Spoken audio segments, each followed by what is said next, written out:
So much media, so little time. Who keeps track of it all? That would be me. This is Bob Andelman, and this is a Mr. Media interview, recorded live on blogtalkradio.com from the new media and American League Baseball capital of the world, St. Petersburg, Florida. Anthony Head can't escape his past. I know that because when I posted a note on Facebook a few days ago saying that I'd be interviewing Anthony, it took less than a minute for my friend Gina Vivanetta to respond with 2 words. Ack, Giles! I wasn't entirely sure if that was good or bad, but when Gina subsequently promised to tell all her online friends about the interview, I concluded Ack was good. For those of you who don't know, before landing the role of King Uther, father of King Arthur, on the new NBC drama series Merlin, had portrayed Rupert Giles, the school librarian who doubled as mentor to Buffy the Vampire Slayer. But this is today, not yesterday, so listen to this audio clip from Merlin. To your health, Uther. Arthur. The Lady Morgana. The people of Camelot. And to fallen warriors on both sides. Stop! Poison! Don't drink it! What? Merlin, what are you doing? Bayard laced Arthur's goblet with poison. This is an outrage! What are your men to put down their swords? You're outnumbered. I will not allow this insult to go unchallenged. On what grounds do you base this accusation? I'll handle this. Merlin, you idiot. We've been at the slow gin again. Unless you want to be strung up, you'll tell me why you think it's poisoned now.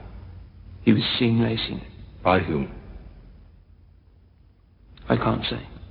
I won't listen to this anymore. Pass me the goblet.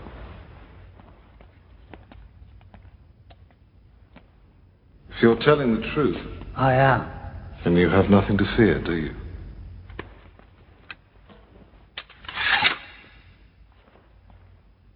No. If this does prove to be poison, I want the pleasure of killing you myself.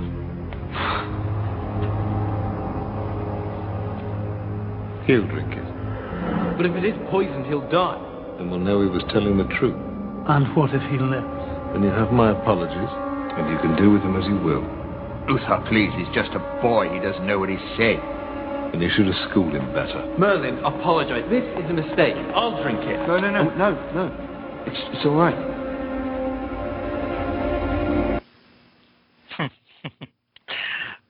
Since Buffy finished, Anthony has appeared in many UK-based television productions, including Doctor Who and the cult comedy series Little Britain. Anthony, welcome to Mr. Media. Ack. How you doing? How you doing? Double act to you, my friend. Very good. That was a long old clip. I was trying to work out if anybody who is trying to work out who's who. I'm the one with the deep voice. Yes. I figured people who knew you would know that. It is a bit of a long clip, and I actually kept cutting, and finally I said, you know what? If I cut any more, people are going to lose track of what's actually going on there. It's it's one of those. It was one of those big sort of set pieces. We were all at a banquet, and it's the classic thing where 2 phalanxes of knights come together. It's one of the things that's great about the show is this huge sort of production piece in the middle of the show when Merlin just risks his neck. He's set up basically by a very bad person, by a sorceress. See, Uther, the part that I play, ultimately, he says that no one can play about with magic without getting tainted, without being tempted to go to the dark side, and it's a sort of Star Wars and kind of analogy. But it's the way he feels, and I keep being proved right. The people that are using magic are just bad people. apart from Merlin, of course. Right, and of course, Uther doesn't know about Merlin. There's this whole charade. Yes, basically, I mean, Uther, in his infinite wisdom, actually makes Merlin Arthur's servant. But it does mean that Merlin finds out quite early on that he is to shape the destiny of this young, arrogant prince. And Uther basically, Uther doesn't know an awful lot of what's going on. It has to be said. But if he gets annoyed with someone, he just chops their head off. It's simple that way. Well, I was going to say that. I mean, he does seem to be a bit of a hard ass that way. Well, you got to rule with a rod of iron. It's an old-fashioned way of ruling, admittedly, and he's an old-fashioned father as well. But spare the rod, and you spoil the child, or kill him. Or kill him, absolutely. I think I stopped short at killing Arthur. I must admit, he's my prized possession, or my prized child. But it is, life for Uther is not easy, and he does make some. I mean, there's one decision that I make which is absolutely spot on, and everybody's against me. But it's coming. It's about 2 or 3 episodes down the line, and it's like you think Uther is the wickedest, most evil thing going, and actually he's dead right. So there does come a point where he gets to be right about something. Occasionally. Well, you see, the problem is all the people who are using magic throughout this series are actually people who are avenging the deaths and are really very uppity about the fact that Uther put to death many of their sort of, their colleagues and their brethren back in the day. So, yes, of course, everybody that's using magic against Uther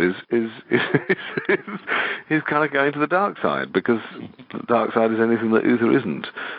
But Merlin, his magic is actually very light, and he uses it constantly as much as he can, but no one must know.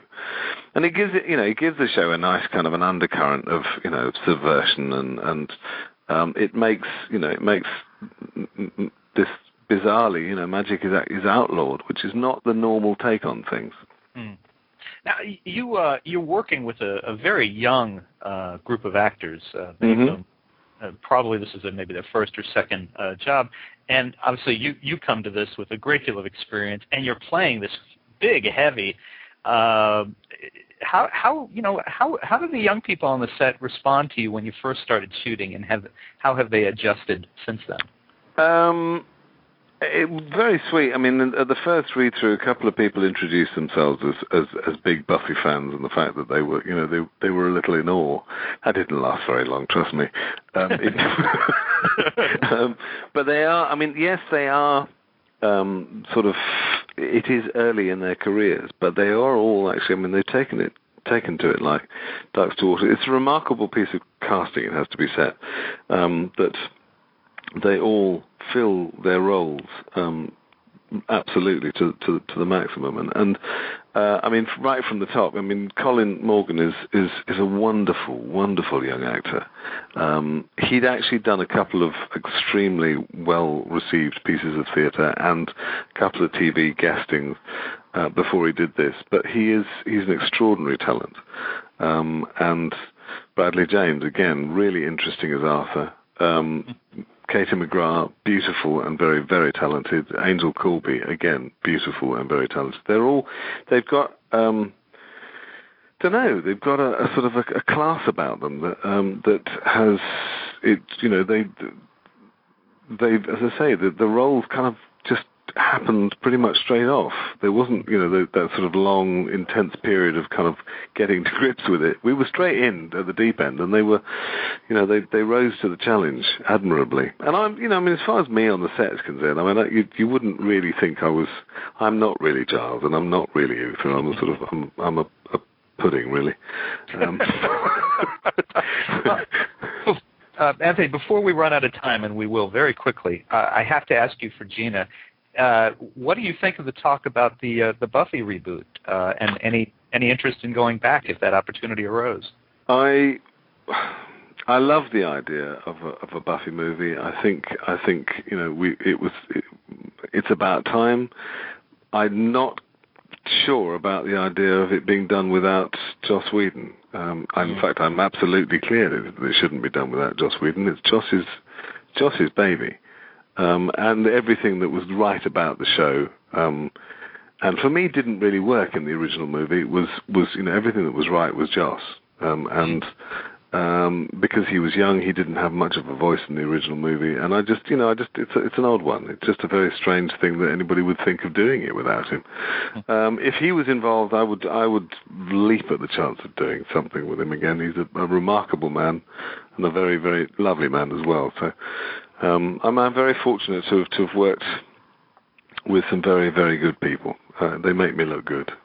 Very good. Well, folks, before we lose him completely here, I want to tell you can catch Anthony Head every Sunday this summer in the premiere season of Merlin on NBC at 8 p.m., and you can catch up with what you've missed at www.nbc.com and probably hulu.com as well. So it's a wonderful series. If you're into Harry Potter at all, you'll enjoy this. Anthony, thank you so much for joining us. Thank you very, very much. Good luck to you. Thanks a lot. All right. Bye-bye. Bye. And folks, for more interviews with your favorite NBC stars, surf over to our main website, www.mrmedia.com. That's where you can listen to my earlier conversations with the stars of Chuck, My Name is Earl, Southland, and many more. And please think about writing an online review of Mr. Media, casting a vote for Mr. Media, or marking Mr. Media as one of your favorites, whether you listen on Blog Talk Radio, TrueSlant, DigitalJournal.com, Vox.com, Podcast Pickle, MediaFly.com, Podfeed.net, Blueberry, Zencast, Zimbio, or Odeo. And subscribe to Mr. Media on iTunes, and you'll never miss a show. Just search Mr. Media Interviews from within iTunes and subscribe for free. Or subscribe to Mr. Media's blog on the Amazon Kindle Reader. You can also listen with a piece of string and a tin can in many locations. If you've got an idea for a guest, email me directly at bob@andelman.com. That's ANDELMAN. You can also follow me on Facebook or on Twitter, www.twitter.com/Andelman. Thank you so much for joining us today. Always appreciate when you give up a little piece of your day to spend it with us.